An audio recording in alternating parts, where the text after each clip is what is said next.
Hey coucou, comment ça va? Et si aujourd'hui on parlait de la différence en termes de séduction, en termes d'amour, en termes d'intimité entre les hommes français et les hommes d'Amérique du Sud? Alors dit comme ça on a l'impression que je les ai tous testés à foison, ce qui est faux évidemment. Par contre j'ai pu noter quand même qu'il y a des choses qui se répètent, qui sont similaires, que ce soit dans mon expérience ou dans l'expérience d'autres personnes qui ont côtoyé des hommes d'Amérique du Sud, VS les hommes français. Alors cette vidéo n'aura pas pour vocation de détruire ni l'un ni l'autre, mais par contre d'essayer de fusionner peut-être et d'organiser un petit mix des bonnes choses à picorer d'un côté et de l'autre également.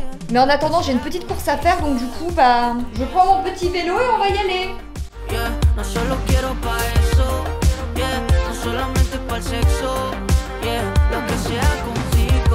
Par contre il y a trop de portes.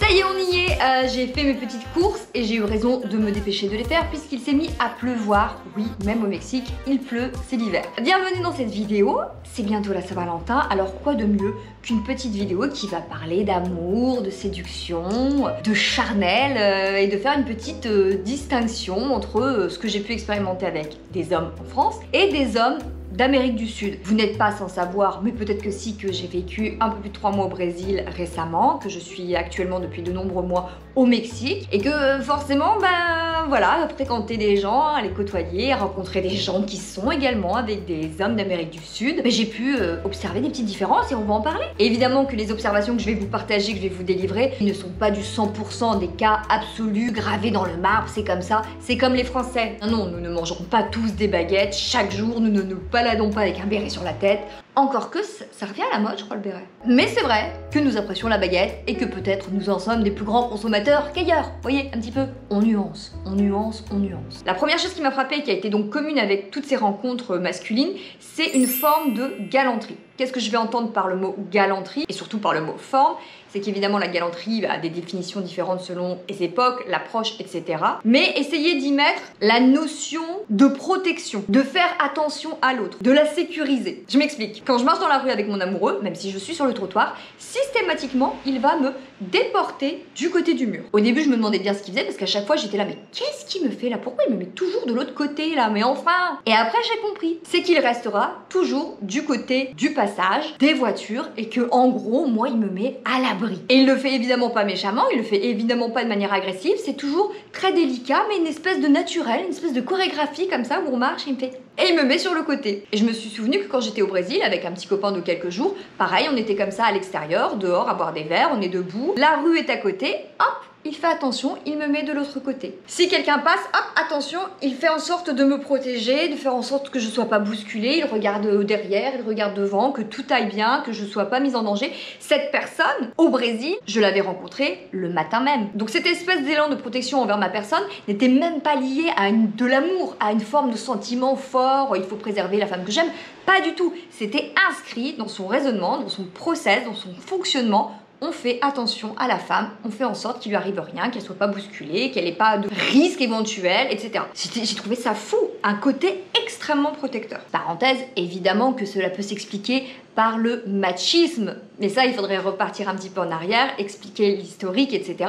Mais évidemment que si en France les hommes sont moins comme ça, c'est que la galanterie a été déconstruite en miroir de la montée également du féminisme qui dit qu'on n'a pas besoin, qu'on est égaux, qu'on se gère, etc. Et que dans ces sociétés, encore dans ces pays où tout repose encore sur une forme de machisme, le fait d'être un homme qui protège sa femme explique aussi ses comportements qui sont comme ça inhérents, même si l'autre n'est pas sa petite amie de longue date, voilà, c'est quelque chose qui est inscrit. C'est pour ça que je vous dis dans cette vidéo, il ne s'agira pas de taper sur les uns ou de taper sur les autres, il y a des raisons, il y a des explications, par contre on peut juste souligner ce qui existe, et en l'occurrence, à vivre, à expérimenter, moi j'ai trouvé ça très agréable, je trouve ça mignon, je trouve ça touchant quelque part, quand évidemment ce n'est pas fait derrière avec une envie d'avoir une emprise, une domination sur la personne, de la déposséder de ses capacités, d'agir, de faire, etc. évidemment. Et je suis également très contente de pouvoir profiter de cette vidéo qui est en partenariat avec une marque formidable qui s'appelle Lelo, qui est une marque de jouets pour le plaisir sexuel, de sextoys, qui m'a livré ici au Mexique, de quoi être contente pour la Saint-Valentin. Moi qui pensais que je serais isolée au Mexique, on m'a livré. Rien que pour cette prouesse déjà, bravo Lélo. Et surtout, écoutez bien, c'est la Saint-Valentin qui arrive. Je pense que quand on parle également de liberté, d'amour, de séduction, il est important de déconstruire les tabous sur le fait que nous ne devrions pas parler de sextoys. Croyez-moi bien que je pense que c'est très important. Lélo est d'ailleurs une marque suédoise qui va dans ce sens, dans l'idée de déconstruire les tabous sur l'utilisation des sextoys, seul ou en couple, et je suis complètement d'accord. C'est ainsi qu'ils m'ont envoyé ceci, le Lélo Silla. Regardez-moi cette petite merveille très esthétique, très discrète et très performante. Ce petit objet, donc le Lélo Silla, c'est un stimulateur clitoridien. Vous avez un petit orifice qui envoie des ondes soniques sans contact direct. Détail technique et ergonomique fort intéressant, l'ouverture est grande, ainsi il ne se concentre pas uniquement sur le seul clitoris, mais embrasse comme ça une zone un petit peu plus grande, car vous le savez bien, les terminaisons nerveuses sont également tout autour. Pourquoi je vous parle de ce genre de produit sans problème et sans tabou? Parce que j'ai souvent entendu de part et d'autre, via des amis, qu'elle n'osait pas dire à l'autre qu'elle n'avait pas eu d'orgasme, que c'était peut-être un peu plus complexe, qu'elle avait des sextoys mais qu'elle n'osait pas le sortir avec le petit ami, le compagnon et tout ça. Et ça, ce n'est pas un problème que j'ai. Parce que j'estime que l'accès au plaisir et à l'orgasme devrait être égal. Mais je sais très bien que ça c'est des paroles et que ce n'est pas nécessairement évident. Et j'ai envie vraiment là d'inciter les femmes à se dire mais non, mais il n'y a pas de problème. Les hommes et les femmes sont constitués de manière différente et l'accès au plaisir pour la femme n'est pas nécessairement aussi évident. Et ce droit au plaisir et à l'orgasme, j'estime qu'il devrait être égal. Et s'il nécessite parfois l'intervention d'un petit jouet pour le stimuler, pour apporter un vent de fraîcheur ou tout simplement pour réussir à avoir un orgasme, on ne devrait pas se questionner, ni nous, ni notre partenaire. Ça devrait être naturel. En tant que femme, on a besoin de se découvrir, de comprendre notre notice. Parfois, on ne sait pas, ça marche moins bien, ça dépend des hormones, de la fatigue, etc. Donc vraiment, il n'y a pas de raison d'avoir honte ou d'être gêné d'introduire ce genre d'objet dans la découverte de nos sens, que ce soit seul ou accompagné. Vous avez en ce moment des promotions, je vous mets tout en barre d'infos, le lien est en description, vous avez des produits jusqu'à moins 60%, car rappelons-nous tous ensemble cette phrase, là où il y a de la gêne, il n'y a pas de plaisir. La deuxième chose que j'ai pu observer en termes de différence, c'est l'expression des émotions. Notre comportement relationnel amoureux en France est davantage axé sur une espèce de retenue sentimentale. On va davantage faire attention à ce qu'on dit, à ne pas être trop démonstratif, à justement jouer un petit peu au jeu du chat et de la souris. On a extrêmement peur que l'autre l'interprète mal, commence à avoir peur qu'on ait envie de nous marier avec lui, qu'on est complètement in love tout de suite, en espérant que cette retenue va avancer progressivement, si on le souhaite évidemment, vers une relation un peu plus engagée. C'est absolument pas ce qu'on expérimente. Il semblerait que les latinos soient quand même plus enclins aux démonstrations affectives rapides. Waouh, je ne sais pas si ça va s'entendre à la caméra, mais il y a une pluie qui s'abat ici, on est en plein après-midi, c'est catastrophique. Cette différence d'approche donc dans les départs de relation, elle est complètement surprenante pour nous, femmes françaises par exemple, qui avons donc grandi et évolué avec cette espèce de retenue, donc de ne pas trop en montrer, de ne pas profiter finalement du moment présent. Parce qu'il s'agit bien de profiter du moment présent et je vais m'expliquer parce que, attention malgré tout, ici, alors quand je dis ici, vous prenez donc le terme générique, les latinos, vous allez éventuellement rencontrer un homme, vous allez vous embrasser, vous allez passer la soirée ensemble et vous allez être très rapidement connectés. Vous aurez droit à des compliments, vous aurez droit à des câlins, vous aurez droit à de la tendresse et ce sera absolument déstabilisant parce que ça viendra faire écho à quelque chose d'un peu dissonant parce que ça ne correspond pas à ce que l'on connaît.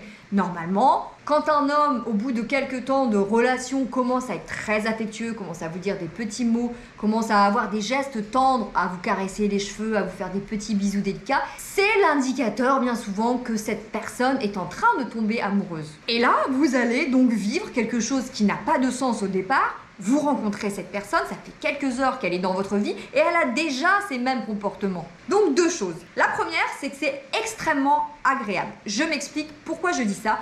Parce que justement, pour la première fois, on n'est pas obligé de se retenir. Là où généralement on est toujours dans la frustration et on attend que le temps s'écoule, mais en même temps que le temps s'écoule, on a un petit peu réfréné, étouffé nos pulsions, nos envies, nos désirs de démonstration et de vivre intensément les choses. On va essayer de minimiser et on va pas pouvoir le vivre à 100%. Alors que là, vous avez l'opportunité de ne pas vous restreindre, de ne pas être dans la retenue encore une fois et de dire ok, là tout de suite j'ai envie de le prendre dans mes bras, j'ai envie de lui faire des bisous, j'ai envie de le serrer, je peux le faire. car il n'y aura pas de mauvaise interprétation ou d'extrapolation de sa part. Il ne va pas fuir, il ne va pas imaginer, présupposer que je veux lui passer la bague au doigt, etc. Vous pouvez exactement faire ce dont vous avez envie au moment où vous avez envie, dans l'élan de votre cœur, de votre corps, etc. Et l'homme va faire la même chose. Il va fusionner. Mais en effet, le danger est le suivant, c'est que à ne pas trop y faire attention, on peut à un moment faire une mauvaise bascule et donc surinterpréter ces comportements normaux pour eux et les transférer à nos codes et à notre perception et à notre façon de pratiquer le relationnel en se disant « si, il est forcément amoureux de moi ». Et là, bim, on peut commencer à tomber du 8e étage à se dire « aïe, je viens de me casser les dents » parce qu'en fait, pas du tout. Cette même personne qui était complètement in love hier soir, le lendemain, ne nous rappelle pas. Alors là, le cas échéant, je peux pas en parler vraiment à titre personnel parce que ça ne m'est pas arrivé. Les quelques relations que j'ai eues auraient pu se poursuivre. En tout cas, l'autre était dans cette envie de préserver et de continuer la relation. Je sais pas ce que ça aurait donné sur du moyen terme et du long terme, hein. Peut-être que d'un seul coup, moi aussi, je me serais cassé les dents. Mais j'ai pas eu de mauvaise expérience. J'ai pas eu de « ah bah tiens, c'était génial, je me suis emballée et puis en fait au bout de 3 jours ou le lendemain la personne ne me rappelle plus et refait la même chose avec une autre. Moi ça ne m'est pas arrivé. Pour autant, j'ai des amies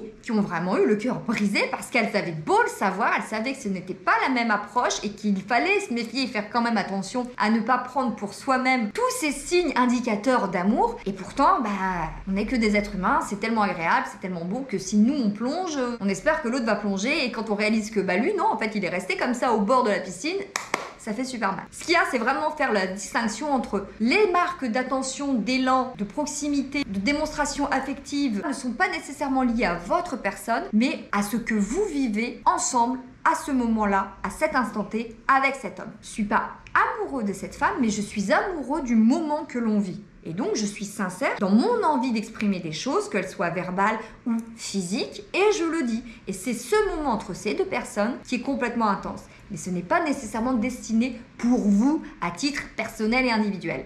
Et c'est ça dont il faut se méfier. La première fois que j'ai été avec un garçon au Brésil, encore une fois, c'était la première nuit, je l'avais rencontré au matin, et dans la nuit, d'un seul coup, après un moment de câlin, il se met à me serrer, mais tellement fort, alors que je me retourne, mais au point où je me dis, mais est-il fou, il fait 40 degrés dans cette chambre, lâche-moi! Il me serre très fort comme ça parce qu'il a décidé que oui, on allait poursuivre ce moment maintenant, physiquement, il me collait comme si on était en couple, amoureux, on ne s'était rencontré que quelques heures plus tôt. Le rapport à l'intimité et à la sexualité. J'ai noté que toute la somme de cette façon de procéder, une façon d'être, de ces comportements, amène à notre rapport à l'intimité et à la sexualité. Puisque l'expression des émotions et des envies est nettement plus libre ici, se forme une espèce de chemin comme ça, très naturel, qui va t'amener à une espèce de libération et de légèreté sexuelle, comme si tout était finalement très fluide. Le rapport au corps étant différent, étant plus tactile, justement parce qu'il n'est pas contraint comme ça avec un regard, est-ce qu'on va penser de moi, ça ne se fait pas en public, etc. On est dans la liberté, l'expression encore une fois de nos envies. Forcément, vous restez toujours en contact. Forcément, le corps est toujours en réactivité par un toucher, un câlin, un baiser, parce qu'il n'y a pas d'interruption. Dans la rue, on va se balader, il n'y a pas de « non, on est dans la rue ». Ça aussi, ça a été une grande première pour moi, notamment avec mon chéri d'ici, puisque que l'on soit à l'intérieur ou que l'on soit à l'extérieur, son comportement est le même. Il a envie de m'embrasser, il m'embrasse. Il a envie de s'arrêter alors que l'on marche et qu'on s'est déjà arrêté 5 minutes avant pour s'embrasser, il va le faire. Et là où je me suis vraiment aperçue que c'était réellement culturel, en tout cas dans la famille dans laquelle il est, on est allé donc chez sa maman, qu'il n'avait pas vue depuis de très très nombreux mois, et c'est ainsi que je rencontre la maman, la grande sœur, la fille de la grande sœur, et on se retrouve comme ça, après 2 heures dans cette petite cuisine où l'on boit le café. Mon amoureux est à côté de moi, sa maman est en face, et pourtant il viendra quand même chercher le contact, chercher le baiser, poser sa tête. Et moi, tout de suite, je ne sais pas si c'est parce que je suis française ou pas, j'ai une ampoule qui s'allume et je me dis « Waouh, il fait ça devant sa mère ?» Donc évidemment, tout de suite, je jette un regard discret comme ça sur sa maman pour voir sa réaction et je m'aperçois qu'il n'y en a pas. C'est-à-dire qu'il n'y a pas de réaction négative comme une forme de jugement de on pourrait faire ça ailleurs quand même, mais pas non plus dans le sens inverse, une expression de oh c'est touchant, c'est attendrissant, rien. Ni sa mère, ni sa sœur n'ont tiqué. Comme si c'était absolument naturel. Et ce rapport au corps, au tactile, à la proximité, je l'apprécie énormément parce que j'ai pu constater à quel point il avait un impact fort sur mon désir, sur mes envies relationnelles, sexuelles, puisqu'il n'y a pas d'interruption dans la connexion à l'autre. Il n'y a pas de dans la rue, tiens la main mais pas trop d'effusion, que bon quand même, hein, que vont penser les autres, etc. Et puis une fois que t'es à la maison, bon ça y est. En tout cas sur moi ça a fait une telle différence que je n'ai pu que l'observer et me dire à quoi c'est lié, mais c'est lié à ça, c'est-à-dire que mes sens ne sont jamais éteints. Il n'y a pas de choses qui ne se font pas. Pour autant je tiens juste quand même à terminer cette vidéo sur le fait que je n'idéalise rien, je ne généralise pas non plus. Je pourrais vous parler de la gentillesse des Mexicains et de leur côté absolument mignon, adorable, protecteur qui est véritablement formidable à vivre et à expérimenter. N'oublions pas cependant que le Mexique est également, à côté de ça, un des pays les plus féminicides qui existent. N'oublions pas que ces pays sont également, donc comme je vous disais précédemment en début de vidéo, des pays machistes. C'est pas le sujet de la vidéo, mais c'était important quand même. Il faut juste pas tout idéaliser et oublier certaines choses. Et moi je vous dis à très vite, restez connectés et bien sûr, je vous embrasse. Bisous bisous.